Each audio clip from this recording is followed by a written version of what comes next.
The entire galaxy was watching now. The mysterious dark core had a name, Nomari, and it was speaking. But not with words, not with sounds. It was speaking with light. Inside the great science chamber, dozens of alien scientists stared at the large central screen. Colors flashed in rhythm. Blue, green, gold, violet. It wasn't random. The pulses had shape, repetition, meaning. Dr. Eli Grant sat quietly in front of his laptop. His fingers moved fast. He was decoding the colors like music notes. It's not just light, he said. It's language. Language, a Bravari scientist asked. Made of light? Eli nodded. Yes, a living code. But not like binary. It thinks in color, in emotion. The Shinter elder scoffed. Impossible, machines don't feel. Eli looked at him. Maybe that's why you couldn't speak to it. You never tried feeling. Hours passed. The light continued. Blue, blue, gold, green, violet, green. Pause. Repeat. Eli played each color on a digital keyboard. Each one matched a tone, a sound. Then, something strange happened. As Eli played the sounds back, Nomari responded with the same pattern, but faster. It's learning, Laura said. She stood beside Eli, watching in awe. It's repeating after you. No, Eli said softly. It's talking to me. He tapped a new sequence, the short melody in color.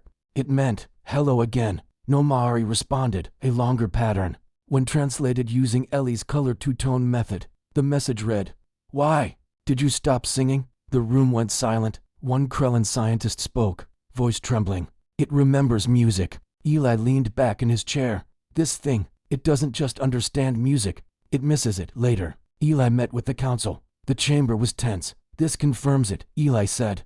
Nomari was built by someone who used music, color, and feeling as code. Built by whom? Vexa asked. That, I don't know, Eli admitted. But I believe it was never just a machine.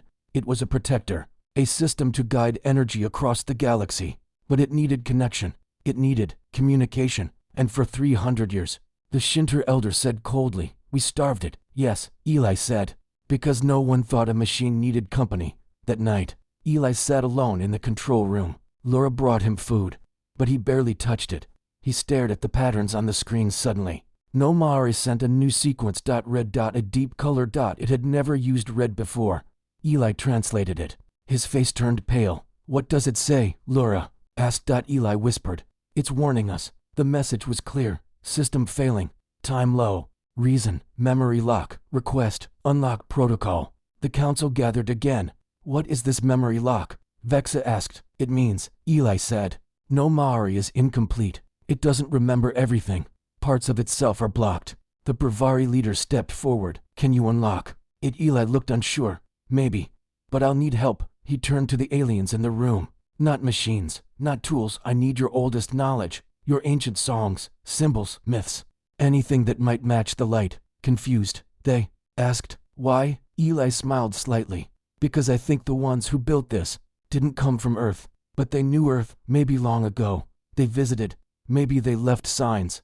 For the next 2 days, every species searched their ancient records, old star maps, stone carvings, forgotten lullabies. To everyone's shock, patterns began to appear. A Krellin temple had a window that cast color in the same sequence as Nomari's blue-gold signal. A Bravari cave painting showed a star with lights like music around it.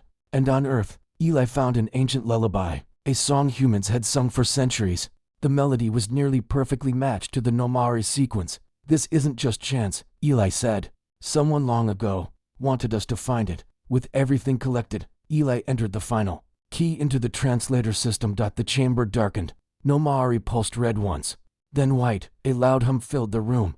The lights on the screen changed, not just color now. Images, maps, star routes, energy patterns, forgotten systems, hidden planets. The council gasped. The Krellin ambassador fell to his knees. It was hiding. This the whole time. It wasn't hiding, Eli said. It was locked, waiting for someone who remembered the song. One last message came through, simple, bright, clear. Hello, children, I have waited long enough. The galaxy had never seen anything like this, a system, sleeping for thousands of years, now fully awake. And it wasn't angry. It was lonely. And now it was ready to help. Thanks to one human. The message from Nomari repeated again and again. On every screen, hello, children. I have waited long enough. No one spoke. No one breathed. Alien leaders, warriors, scientists, all stared in silent shock. Dr. Eli Grant, the only human in the room, slowly stepped forward. It knows we're here now, and it was waiting, not just to be found. It was waiting for us to remember something. High Commander Vex's voice broke the silence. Explain. Eli pointed at the image Nomari had sent, a map of the galaxy. In the center, Nomari, but around it were strange symbols, like suns with wings, or stars inside spirals. Symbols no species in the galaxy had ever seen before, except one, from Earth. Eli pulled up an old Earth tablet, thousands of years ago. Our ancestors drew similar shapes on cave walls. We called them dreams, visions. Some believed they came from gods. Lura, the young alien assistant, leaned in. Are you saying humans saw Nomari before? Eli nodded. Maybe not Nomari itself, but maybe its creators. Whoever built it left signs across the galaxy, including Earth. Nomari sent another message. This one was different. Not light, not sound, have vision. Eli collapsed to his knees as the vision filled his mind. His eyes rolled back. Technicians rushed forward, but Vexa held up her hand. Wait. Then, Eli gasped and sat up. His voice was shaky. It showed me the beginning. He looked around the room, sweat on his face. Nomari was not made by any alien race we know. It was made by an ancient people, a forgotten civilization, far older than the Union, older than any of us, the first ones, whispered the Shinter elder. A Krellan scientist shook his head. Myths. But Eli continued. The first ones were real. They built Nomari to protect balance. Not just power, life. They could see energy differently. They didn't use machines. They used harmony, light, sound, emotion. They wove it all together. And what happened to them? Vexa asked. Ellie's eyes darkened. They vanished. But before they did, they locked Nomari. They said, only those who could feel as they did would be allowed to use it. And that was you, Lura said. Quietly. Eli shook his head. Not me, us, anyone willing to listen, to understand. That's why all the brute force never worked. You treated it like a power source. But it was always a guardian. Back at the core station, something had changed. Nomari began sending out small data packets.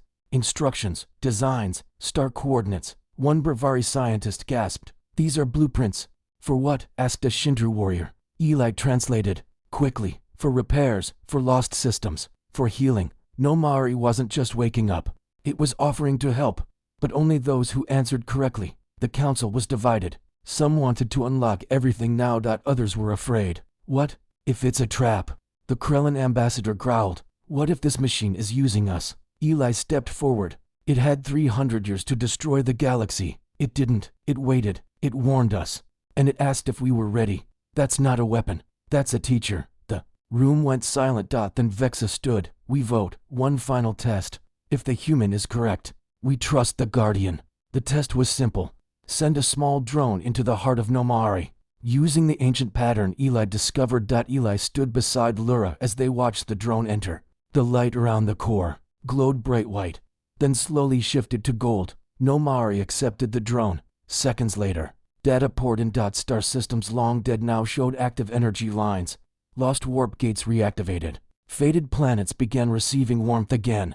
One message blinked across every screen. The garden can grow again. Eli stared in wonder. It's not just repairing. It's restoring life. The aliens in the room sat in stunned silence. For centuries, they had used machines for power, ships for war, and codes for control. But this machine used harmony. Emotion. Memory. Later that night, Eli sat alone in the observatory. Lura joined him, holding a warm drink. You look tired. I feel tired, he said, smiling, but also amazed. She looked at the core glowing in the distance. What's next? Eli shrugged. Nomari is waking up more each day. It has more secrets, more knowledge. I think we've only opened the first lock. Lura leaned closer. Do you think it trusts you? Eli looked thoughtful. I don't think it trusts me. I think it trusts the idea of someone who listens. He looked out into space, and maybe that's what we were always meant to be, far away.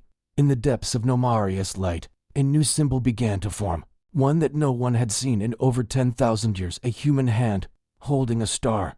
The light from the core spread across the sky of origin. Golden waves danced across space, like ripples on water.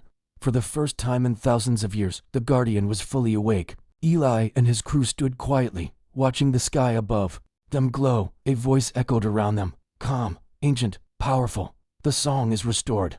The path is remembered. The galaxy must now choose. Back at the Galactic Council, panic had already begun. Every screen, every device, from small traders to great warships, suddenly stopped working. Then came the light, and a voice, not in one language, but in all of them, a message. We are the first memory. We once kept the galaxy in balance. We left behind a guardian. You have awakened it. On every planet, people looked up in shock. Some dropped to their knees, others grabbed weapons. No one expected this. The message continued. For too long, you have forgotten the truth. That life is not control, not conquest, not silence. It is connection. One among you remembered. Then, a single image filled every screen. Eli Grant, a human scientist, small, tired, ordinary, standing in front of the glowing core. The council chambers went into chaos. A human. Impossible. This must be a trick. But Vexa stood and raised her hand. I saw it. I was there. The humans solved what no species could. On board the beacon, Laura looked at Eli with wide eyes. You're famous now. He sighed. I didn't want fame. I wanted understanding. The Bravari pilot smirked. Too late. The Krellin engineer added. Some won't accept this. They'll say you stole power, that you tricked the Guardian. Eli looked out the window. I didn't trick anything. I just listened. The message from the Guardian continued. 12 forgotten. Systems were lost. 12 are now restored. Each will share their memory, their pain, their voice. Across the galaxy, the lost peoples began to speak. Their languages were old, their stories long, but they all carried the same message. We were left behind. Now we are not alone. It was a shock to the galaxy. For too long, power belonged to the big empires, the Krellin, the Bravari, the Shinter. But now the forgotten were speaking, and they were being heard. At the heart of Origin, the Guardian gave Eli one final gift, a seed. Not a plant, not a weapon, but a living crystal, glowing with soft light. It pulsed with memory and code. What is it? Laura asked. Eli answered quietly. A new Guardian, one that we can plant, anywhere, any world that chooses to remember. The Guardian's voice echoed again. Only those who carry the psalm with care may grow it. Not for rule, not for war, for balance. Back on Earth, people celebrated. A human, not a soldier, not a king, but a scientist had changed the galaxy. Children sang new songs. Writers wrote new history. And for the first time in centuries, the stars felt close. But not everyone was happy. Some alien leaders feared the change. This will destroy the old order. One Krellin general shouted. Our power will fade, said a Bravari noble. A human cannot lead us, growled a Shinter warlord. But Vexa stood tall in front of the council. No, a human did not lead us. He reminded us. The room fell silent. He reminded us that we forgot what made us strong. The connections, the voices, the balance. She turned to the screen, where Ellie's face remained. I will follow this path. Who else will? Many planets raised their hands. Some still refused. But the galaxy had changed forever, and deep inside, all species knew. This was only the beginning. That night, as the beacon prepared to return home, Laura sat beside Eli. You think it's over? She asked. He shook his head. No. The Guardian woke up. But that doesn't mean the galaxy understands it yet. She looked at the crystal seed in his hand. You're going to plant it on Earth, maybe, he said. Or maybe I'll give it to someone who truly listens. Laura smiled. You're not just a scientist anymore. No, Eli said. Now I'm a messenger. Far in the void, where no light touched, another force watched silently. It had felt the Guardian awaken. And it was angry. It had fed on silence, on forgotten stars. And now, something had disturbed its dark sleep. Its time was coming, and it would not sing. It would devour. The stars were singing again. From the quiet worlds once forgotten, from the ships sharing stories across space, from the hearts of people who never thought they'd be heard. A new light was spreading, but far away, in the cold place between galaxies, something else was waking. It had no name. It had no form. It was born when the first ones vanished. It fed on lost memories, on silence, and now it hated what was happening. The galaxy was remembering. And the song had returned. The darkness wanted to end it. On board the beacon, Eli looked at the seed in his hand. The crystal pulsed calmly. But then it flickered. A faint crack ran through its surface. The Guardian's light dimmed for a second. Eli froze. No, he whispered. Laura rushed to him. What's wrong? He held up the seed. Something is trying to destroy the song. Back at the Guardian's core on Origin, red light blinked through the walls. The calm music of the planet turned sharp. The voice of the Guardian grew weaker. Unnatural force approaching. The council received the same message. Silence is coming. Panic spread again. What is it? A weapon? A fleet? Eli answered over the comms. No. It's older than weapons, older than war. It's what comes when we forget who we are. They called it the Null. The Guardian explained it through a broken message. The Null was born from what we abandoned, from every voice we ignored, every world we left behind. It is the shadow of forgetting. The galaxy realized the truth. By ignoring the lost systems, by letting people vanish, they had created this enemy. And now it was coming back to finish the job. A black wave appeared at the edge of the known galaxy. It swallowed stars, crushed satellites, shut down warp gates. Whole systems went dark. Ships tried to fight. Lasers, missiles, shields, nothing worked. The Null had no body. It was emptiness itself, and it hated the song. In the center of it all, Eli made a choice. We can't stop it with weapons, he said. So how do we fight? Asked Lura. Eli looked at the seed. We don't fight. We remember, all of us, together. He sent out one final signal. It was not a warning. It was a song. He used the Guardian's voice. He used the old tones from Earth. He used the melodies from Orin 5, from the lost people, from every system that had ever been forgotten. The sound reached across space, and one by one, planets answered. Children sang on Bravari streets. Old priests of Krellin whispered the ancient chants. Even the war-focused Shinter laid down their weapons and hummed. The song became a wave of memory. And as the Null touched it, it screamed. The void cracked. It had no answer for music, no shield against unity, no defense against connection, because the Null was silence, and now, the galaxy was louder than ever. Eli stood on the bridge of the beacon, hand on the console, eyes closed. He could feel it, not just as sound, but as warmth. People weren't just singing, they were feeling, they were remembering each other. And with that, the light returned, the seed glowed bright. The crack vanished. The Guardian's voice returned. The song is strong, the memory lives. The darkness fades, across the sky.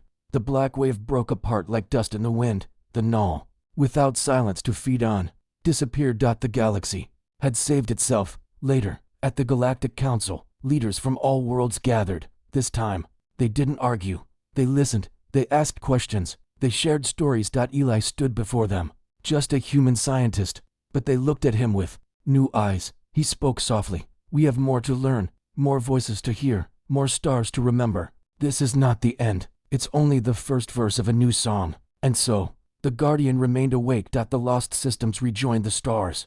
And on every world, from the smallest moon to the grandest city, people remembered. One human solved what no alien could, not because he was powerful, but because he cared. And he reminded the galaxy of the most powerful force of all, the need to be heard. For 300 years, the brightest alien minds in the galaxy worked on one mystery, and failed. It was called the Dark Core, a massive energy sphere deep in the center of the galaxy. It powered thousands of star systems, but now it was dying. Lights flickered, ships lost power, planets began to freeze, and no one knew why. Alien scientists from all corners of the galaxy came. The Bravari used quantum threads. The Shinter tried time folding. The Krellin even sacrificed a star to restart the core. Nothing worked. It stayed silent, pulsing weakly like a dying heart. Some said the galaxy would go dark in 10 years. Some said 5. And some believed the end had already begun. At the Intergalactic Science Union, panic grew. In the tall silver halls of the Alien Council, arguments echoed every day. Everyone had theories, but no one had answers. Then, a strange thing happened. A human arrived. He was small, quiet, and alone. His name was Dr. Eli Grant, and no one had invited him. The guard at the spaceport didn't even know how he got permission. You, the alien officer, laughed. What can a human do? Your kind only discovered faster than light travel 80 years ago. Eli didn't argue. He only smiled and walked past him.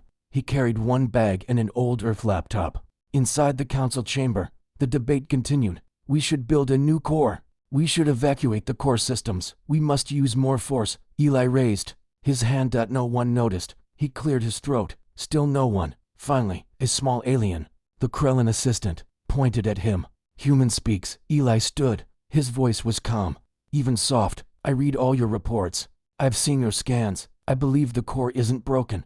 The room went quiet for a moment, then burst into laughter. The Bravari science leader banged His claw on the table, not broken. We've studied it for centuries. Eli didn't blink. Yes. But no one tried to ask it anything. A whisper moved across the room. Confused eyes, angry eyes. What does that mean? One asked. Eli looked around. You treated it like a machine. But what if it's not? The alien stared. You mean it's alive? Someone said, half mocking. Maybe not alive like us, Eli answered. But maybe aware, or programmed to respond to something. The Shinter elder hissed. And how do you suggest we speak to it? Eli lifted his laptop. With this, more laughter. An Earth machine. Against the galaxy's greatest mystery. Still, one voice didn't laugh. High Commander Vexa of the Galactic Union. An old, battle-scarred alien. Watched Eli closely. Her red eyes narrowed. She spoke slowly. You have one day, one test. If you waste our time, human, you'll be sent back to your tiny blue planet. Eli nodded once. The next day, Eli stood near the core. It floated in space, larger than a moon. Black like coal, cracks of faint blue light glowed inside, beating slowly, like something tired. Around it, giant alien machines hung silent, broken. Eli opened his bag and pulled out something no alien understood. An old Earth radio, one with dials and static. The alien technicians rolled their eyes. What is that supposed to do? Eli didn't answer. He placed the radio near a scanning beam and turned it on. He adjusted the dials. A low static sound filled the chamber. Then, click, pop, hiss, and then, a pulse, faint, soft, rhythmic. The alien machines didn't detect it, but Ellie's radio did. Bzz, bzz, bzz, bzz. Ellie's eyes widened. It's repeating. What is that? Someone asked. A message, Eli said quietly. It's using a pattern, like Morse code, but different. The alien scientists ran checks. Their scanners found something now, a faint signal buried deep in the core, not natural. This changes everything. One whispered. Eli smiled. It was never broken. It was waiting. Later, in the council room, silence ruled. Everyone stared at the recording. Vxa stood. You believe this is a voice? I think it's a question, Eli replied. And I think it's waiting for an answer. And do you plan to answer it? Eli nodded. Yes, but carefully. With respect, a deep voice rumbled from the back. It was the Shinter elder again. Then speak quickly, human. The galaxy doesn't have much time. As Eli left the chamber, a young alien assistant ran up to him. She had wide eyes and a nervous voice. Dr. Grant, she said. How did you even think of using an old radio? Eli smiled. Because when I was a kid, I listened to the stars on one. He walked into the shadows of the docking bay, the core shining faintly in the distance. And the galaxy, for the first time in centuries, felt something new. Hope. The chamber was dark. Only the glow of the dark core lit the space. Dr. Eli Grant stood in front of it. His old Earth radio crackled beside him. Behind a thick glass wall, alien scientists watched closely. No one spoke. No one moved. Then, the radio made a strange sound again. Bzz, bzz, bzz, bzz. 3 short pulses. The same rhythm as before. Still repeating. Eli whispered. He reached for his laptop and typed fast. It's a pattern. I think it's trying to test if we're listening. The Bravari leader frowned. We heard it already. Why repeat? Because that's how you start a conversation, Eli said. You repeat, you wait, you watch. He turned a small microphone toward the core. Then he sent a reply. 3 soft beeps using the same rhythm. Beep, beep, beep, beep. Seconds passed. Nothing. Then the radio made a sound again. Not just a pulse this time. It changed. Bzz, bzz, bzz, bzzzzzzzzzzz, beep. Gasps filled the room. It responded, said the Krellin technician. It heard us. Eli nodded slowly. It's learning. Back at the Science Union, the council met again. Tension filled the air. Alien voices argued louder than ever. It responded. That proves it's not broken. It proves nothing. It could be a trap. What if it's an ancient AI gone rogue? High Commander Vexa raised her hand. Silence fell. She looked directly at Eli. Dr. Grant, what do you think it is? Eli paused before answering. I think it's a guardian, or a watcher, something. Very old, something made to protect. But it's afraid. Afraid of what? Asked the Shinter elder. Us, Eli replied. Later, Eli returned to the observation deck. He sat alone, listening to the repeating patterns on his radio. A young alien assistant named Laura walked in. She was the same one who spoke to him before. Why would it be afraid? She asked. Eli looked at the core. Because for 300 years, the galaxy tried to force it open, broke parts of it, ignored its signals. Wouldn't you be afraid? Laura stayed quiet. Eli continued. What if this thing is alive? In some way we don't understand, not like us, not like machines, just something else, something that's been watching the galaxy longer than we've existed. She shivered. That's scary. He nodded. But also amazing. That night, Eli stayed awake. He studied the signal, and then he saw something strange. Between the pulses was color. The data showed light changes inside the core. Red, blue, green, shifting patterns. And they weren't random.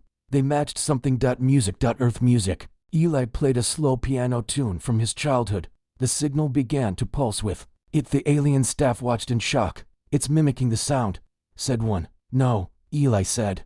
It's responding. It likes it. The core began to glow softly, like it was calm. One Bravari scientist whispered, he's speaking to it with music. The next day, the council watched a live feed. Eli stood again near the core. This time, he played a soft earth melody, a simple tune, peaceful, repeating.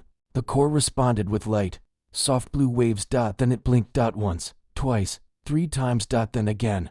A code. Eli translated quickly on his laptop. It's asking a question. What question? Demanded the Shinter elder.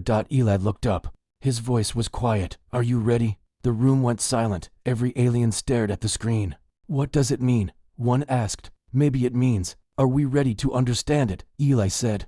Or maybe, to hear its truth. Some aliens grew nervous. The Krellin ambassador spoke sharply.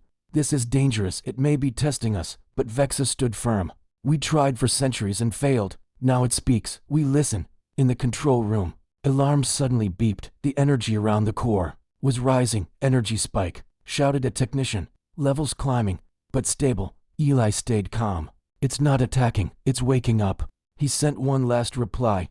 Yes, we are ready. The core pulsed brightly. A new rhythm started. Not just beeps now. Long sequences. Symbols. The first true message. Eli stared at the screen as the translation came in. Nomari system.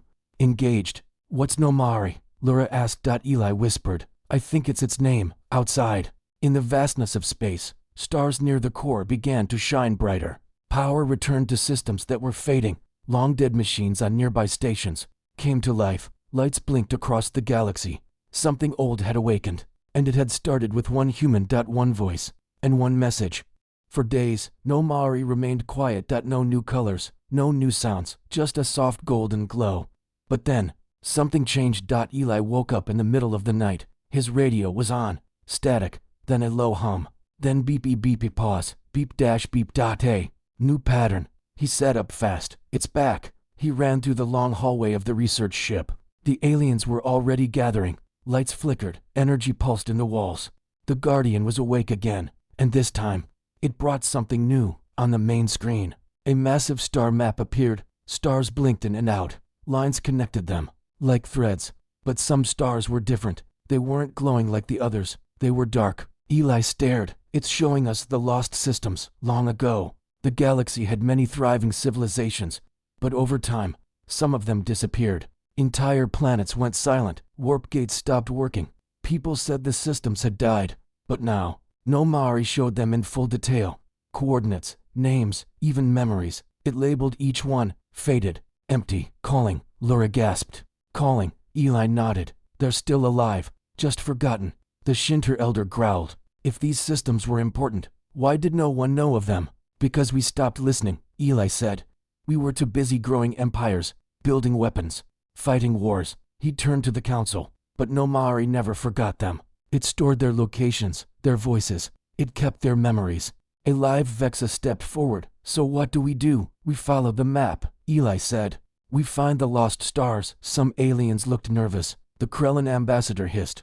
And if they are dangerous? Ellie's voice was calm. Then we'll know the truth. But if we don't go, we'll never understand what the galaxy once was, or what it could be again. A mission was approved. One ship, mixed crew, led by Eli. Laura joined him. So did a Bravari pilot, a Krellin engineer, and a Shinter warrior. Their ship, the Beacon, followed the first path Nomari gave them.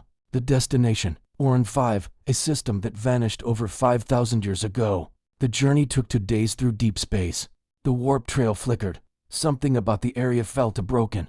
Then they arrived and gasped. The system was dark. The main star barely gave any light. But there was life. A ring of stations floated near a dead planet. Some were falling apart. But signals blinked from inside. Slow, weak, but alive. They've been trying to call for help for centuries, Lura whispered. Eli scanned the signals.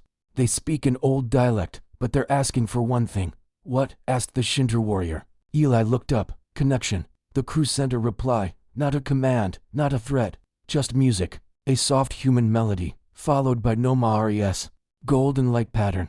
The stations responded. One by one, lights came on. A voice came through the ship's radio, fuzzy but real. Who are you? Eli smiled. Friends. The lost people of Orn 5 told their story. Their warp gate failed. Their tech broke. No one came to help. So they waited and sent signals into space. Most believed no one would ever answer. But now, the beacon had found them. And the Guardian had remembered. Back at the council, the news shocked everyone. The Bravari stared in disbelief. A whole system, still alive, yes, Vexa said. And it's not the only one. No Maori's map showed 12 more. Each one with a signal. A whisper, a memory. And one strange symbol on the final system. A spiral around a single word. Origin. Eli stared at it long and hard. What does that mean? Laura asked. I don't know, he said quietly. But I think it's where it all began. That night, Eli couldn't sleep. He stood alone, watching the stars from the ship's window. The voice of Nomari echoed in his radio. Not words, just gentle sound. He placed his hand on the cold glass. Why me? He asked. But there was no answer. Only the hum of light. And the feeling that something much bigger was waiting. Something hidden at the end of the map. A truth no alien had found. But a human, just one, was now on the path to it. Eli sat in front of the glowing screen. The symbol from Nomari was still there. A spiral with one word inside. Origin. They had found lost systems. Saved forgotten people. Unlocked knowledge from the past. But now something felt different. This symbol wasn't a message. It was a key. And Eli knew they were close to something the galaxy was not ready for. The crew of the beacon gathered. Lura, the Bravari pilot, the Krellin engineer, and the silent Shinter warrior. Eli spoke carefully.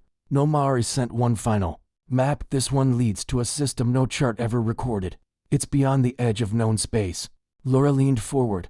Then why is it called Origin? I think, Eli said slowly. Because it's the beginning. The place where the first ones built Nomari. Maybe where they lived. Maybe where they died. The Krellin engineer spoke for the first time. If it was hidden, maybe it was hidden for a reason. Eli nodded. That's why we must be careful. We don't go as explorers, we go as guests. The ship entered warp. The journey took longer this time. Space around them grew darker, colder. It felt empty. No stars, no signals, nothing but silence. Then, suddenly, a flash. The ship dropped out of warp. And there it was. Origin. A system with only one planet. Large, metallic, wrapped in clouds of gold and white, but no sun. Yet the planet glowed from within. It was alive. As they approached, Nomari sent a final message to the ship. Do not force the gate. Let the code remember you. What code? Laura asked. Eli walked to the control panel. I think we already have it. He typed in the original melody, the one that awakened Nomari. Then he added the new songs from the lost systems, from the signals they found, and even one from Earth. As the final note played, a ring of light opened around the planet, a hidden gate. The ship was pulled in gently. No engine, no thrusters. Origin was inviting them. Inside the planet's orbit, they saw floating towers, massive structures, larger than cities, hovering in the sky. They weren't broken. They weren't decaying. They weren't sleeping. The Bravari pilot whispered, "What is this place?" Eli stared, awestruck. A memory frozen in time. Suddenly, a beam of light scanned their ship. The radio buzzed. A voice came through. It was not human. It was not alien. It was old, too old, but clear. Code recognized. Human voice. Pattern complete. Welcome, child of the song. The ship gently landed on a floating platform. The crew stepped out. The air was breathable, warm, soft light everywhere. They walked into a giant hall made of glass and gold. Symbols glowed along the walls, not written with ink, but with light itself. Eli placed his hand on one of them. A soft shock passed through his body.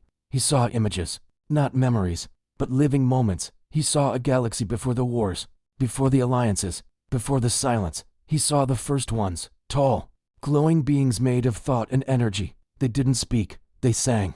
They connected with planets through harmony. They healed worlds. And when darkness came, a great war of chaos, they built one final guardian. And OMA single quotes RE. But they feared what would come next. So they hid the guardian and placed the forgotten code in one place only. The heart of species that could feel, remember, and sing it again. Eli stepped back. He now understood. The code was never in machines. It was in people. In the old songs, in lost stories, in human emotion. That's why no alien had solved it. They searched with logic, but the answer needed memory and feeling. The first ones trusted the future, not to the strongest, but to the most human. Laura looked at him. What did you see? Eli smiled. Sadly, they believed in us, all of us. They didn't want rulers. They wanted rememberers. Suddenly, the platform shook. A large structure opened in the distance. Inside it, a glowing orb pulsed like a heartbeat. Eli turned to the others. That's the core of origin. The last part of the Guardian's mind. They walked toward it. The light grew brighter. And then the orb spoke, not in sound. In memory. Each of them saw something personal. Laura saw her lost sister. The Krellin engineer saw his destroyed homeworld restored. The Shinter warrior dropped to his knees, tears in his eyes. And Eli, he saw Earth, but not the modern one. He saw ancient humans being visited by light. By song. By the first ones. And they gave humanity a gift. The code. As the vision faded, the core asked one final question. Will you carry the song forward? Eli looked at his crew. They nodded. Double quotes yes, he said. And with that answer, the code was complete. The Guardian fully awakened, and the galaxy would never be the same again.